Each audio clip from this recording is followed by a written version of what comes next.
We'll go out to a place in the country where my friends go for Saturday nights. Hey, that's how we do it in Texas.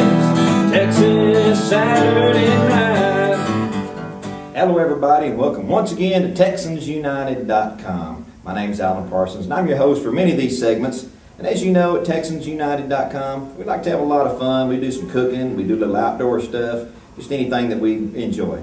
Well, today we're going to bring you a very special subject that's close to our hearts, the Granbury chapter of the Special Olympics. With me is Nicole, amongst other people, and they're going to tell us a little bit about it. Nicole? I'm Nicole Rabel, and I'm head of delegations for the Granbury chapter for Special Olympics Texas. Our team name is the Granbury Cheetahs, and we are a fairly new group here in Granbury, working with athletes. Startup age is age 2, and there is no limit to your age. We are looking to recruit volunteers as well as new athletes and any potential coaches for various events and sports that we offer. And I'm going to let Scott McElhaney tell you a little bit about some of our... Hi, I'm Scott McElhaney. I'm the head coach of our cycling team. We've got 2 sports that we're doing right now. Like we said, we're a brand new delegation. I think we've only had active athletes for about a month and a half now. We have a cycling team and we have an athletics team, which used to be called track and field. We're up to about 20 athletes now. 2 sports that we actually have going right now. We have cycling and we have athletics, which was also called track and field. We're up to about 20 athletes now, and every one of them showed an interest in bowling, so we think that's probably the next sport we're going to conquer. Our practices are each Saturday from 9:30 to noon. We start off with athletics, and we're doing shot put, long jump, and track, 200, 400, and 800 meter. And then we're doing cycling. We've got cyclists that are brand new to bikes, have never even sat on a bike and don't know how to pedal, all the way to kids that want to learn drafting techniques. So we're kind of all over the map as far as the whole scale, as far as our athletes. The majority of our athletes are on 3-wheel trikes that our organization has to purchase for our athletes because they don't have the means to buy these expensive bicycles. But they're required for, especially an athlete with Down syndrome might have issues with balance, and they'll need a 3-wheel bike in order to enjoy cycling. So that's one of our big challenges out right now. We've got an upcoming event, the spring games that we're going to be going to. It's up in Dallas, and it's going to be our first competition. We're looking forward to it. We've got a lot of new volunteers under our coaching staff. Our team's grown, our coaching staff's grown, our volunteers have, but we're shy an awful lot of volunteers to be able to have practices the way we'd like them. One of our newest volunteers, we were lucky enough to get the original founder of Special Olympics in Texas way back in the 1920s, I think. And that's Scott, and I'll let you talk to Scott. I'm Scott Cochran. It wasn't quite the 20s. We actually did our first one in 1969. It was the first event. Wasn't as organized as it is now. It was a good idea. We were all teenagers. We were doing activities already with a lot of the athletes on a daily basis. We were bowling, going to dances and variety dances, those kind of things. So when it came along, the Olympics was a possibility. We jumped on board quick. Our biggest challenge for most people were with the parents of the athletes, because we were teenagers.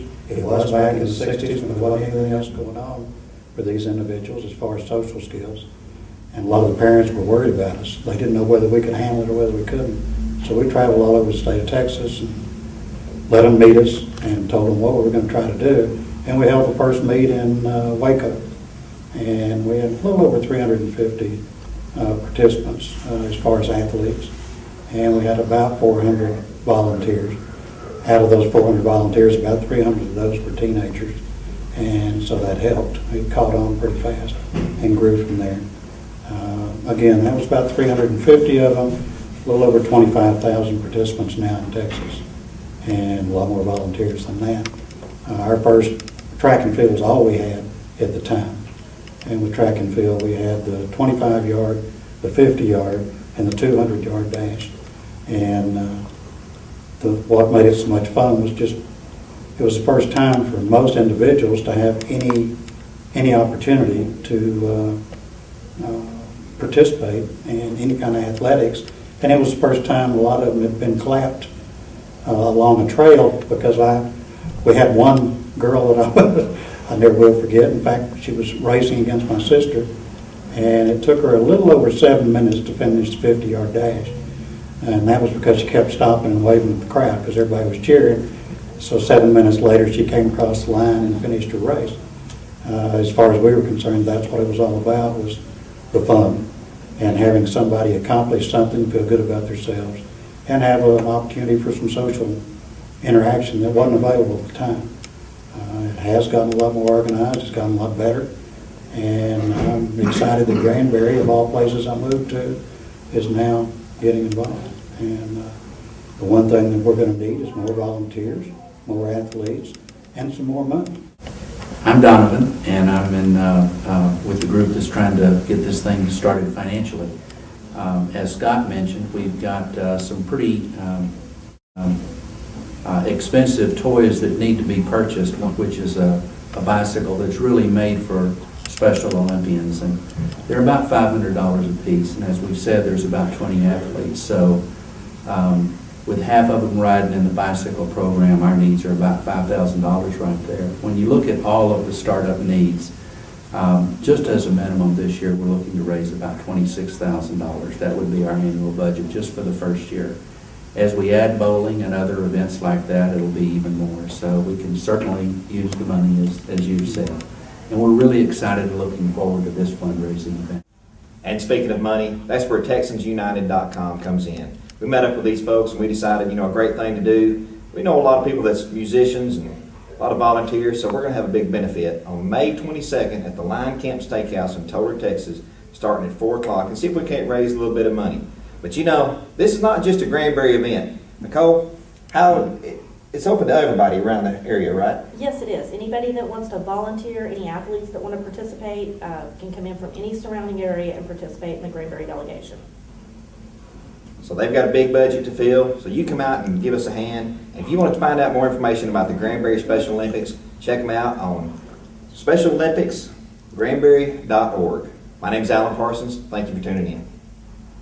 We'll go out to the place in the country where my friends go for Saturday